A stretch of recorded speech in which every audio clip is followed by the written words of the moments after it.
The Wendigo was gaunt to the point of emaciation, its desiccated skin pulled tautly over its bones. With its bones pushing out against its skin, its complexion the ash gray of death, and its eyes pushed back deep into their sockets, the Wendigo looked like a gaunt skeleton recently disinterred from the grave. What lips it had were tattered and bloody.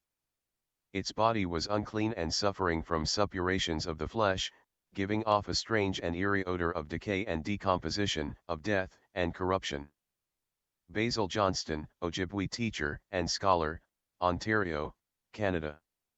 In Minnesota's North Woods, the forests of the Great Lake region, and the central regions of Canada are said to live a malevolent being called a Wendigo, also spelled Wendigo.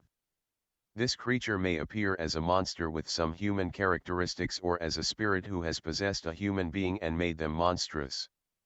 It is historically associated with cannibalism, murder, insatiable greed, and cultural taboos against such behaviors.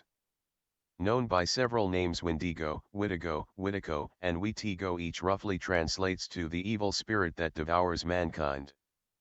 This creature has long been known among the Algonquian Ojibwe, Eastern Cree, Saulteaux, West Main Swampy Cree, Naskapi, and Innu peoples. They have described them as giants, many times larger than human beings. Although descriptions can vary somewhat, common to all these cultures is the view that the Wendigo is a malevolent, cannibalistic, supernatural being strongly associated with winter, the north, coldness, famine, and starvation.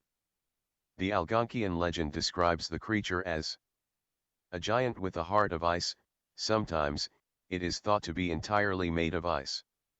Its body is skeletal and deformed, with missing lips and toes. The Ojibwe describe it.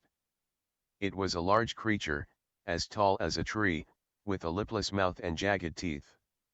Its breath was a strange hiss, its footprints full of blood, and it ate any man, woman, or child who ventured into its territory. And those were the lucky ones. Sometimes, the Wendigo chose to possess a person instead, and then the luckless individual became a Wendigo himself, hunting down those he had once loved and feasting upon their flesh. According to the legends, a Wendigo is created whenever a human resorts to cannibalism to survive. In the past, this occurred more often when Indians and settlers found themselves stranded in the bitter snows and ice of the North Woods. Sometimes stranded for days, survivors might have felt compelled to cannibalize the dead to survive. Other versions of the legend cite that a Wendigo might also possess humans who displayed extreme greed, gluttony, and excess. Thus the myth served as a method of encouraging cooperation and moderation. Native American versions of the creature spoke of a gigantic spirit over 15 feet tall that had once been human but had been transformed into a creature by magic. Though the descriptions of the creature vary slightly, the Wendigo is generally said to have glowing eyes, long yellowed fangs, terrible claws, and overly long tongues. Sometimes they are described as having sallow, yellowish skin, and other times, they are covered with matted hair. The creature is said to have several skills and powers, including stealth, is a near-perfect hunter, knows and uses every inch of its territory, and can control the weather through dark magic. They are also portrayed as simultaneously gluttonous and emaciated from starvation. Wendigos are said to be cursed to wander the land, eternally seeking to fulfill their voracious appetite for human flesh, and if there is nothing left to eat, it starves to death. The legend lends its name to the disputed modern medical term Wendigo psychosis. Some psychiatrists consider it a syndrome that creates an intense craving for human flesh and a fear of becoming a cannibal. Ironically, this psychosis occurs in people living around the Great Lakes of Canada and the United States. Wendigo psychosis usually develops in the winter in individuals isolated by heavy snow for long periods. The initial symptoms are poor appetite, nausea, and vomiting. Subsequently, the individual develops a delusion of being transformed into a Wendigo monster. People who have Wendigo psychosis increasingly see others around them as being edible. At the same time, they have an exaggerated fear of becoming cannibals. The most common response when a person showed signs of Wendigo psychosis was a curing attempt by traditional native healers. In past cases, if these attempts failed and the possessed person began to threaten those around them or to act violently or antisocially, they were executed. There have been reports regarding this psychosis dating back hundreds of years. A 1661 Jesuit relations document stated, "What caused us greater concern was the intelligence that met us upon entering the lake. Namely, that the men deputed by our conductor to summon the nations to the North Sea, and assigning them a rendezvous, where they were to await our coming, had met their death the previous winter in a very strange manner. Those poor men, according to the report given us, were seized with an ailment unknown to us but not very unusual among the people we were seeking.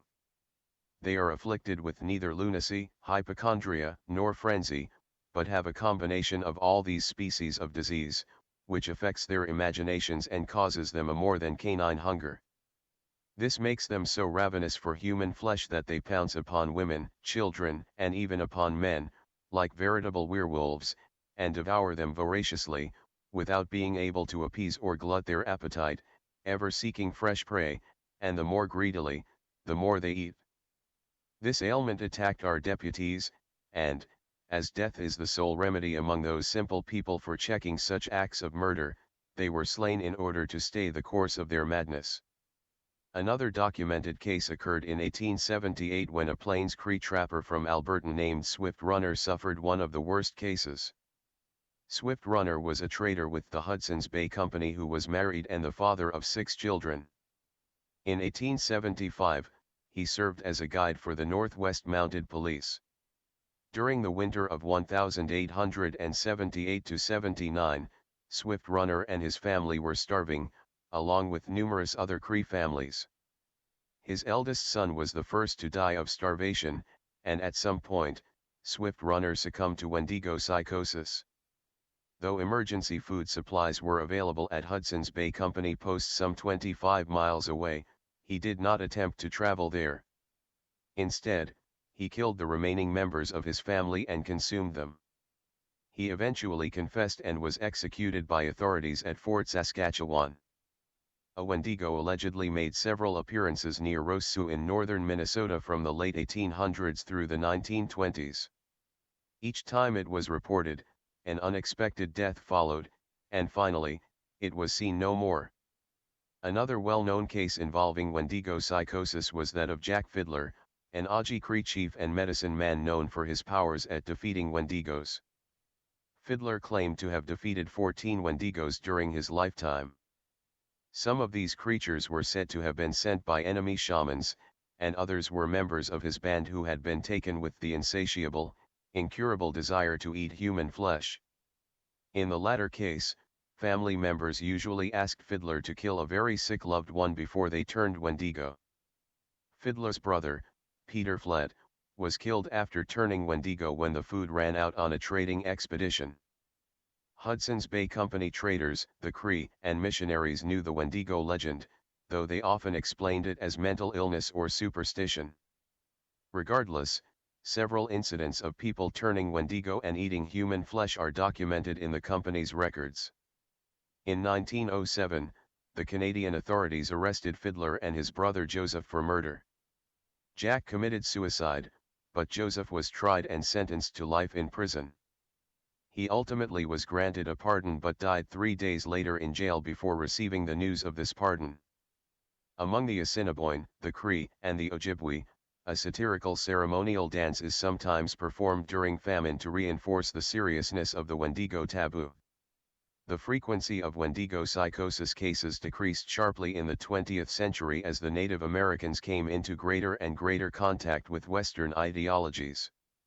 However, Wendigo creature sightings are still reported, especially in northern Ontario, near the Cave of the Wendigo, and around Kenora, where traders have allegedly spotted it, trackers and trappers for decades.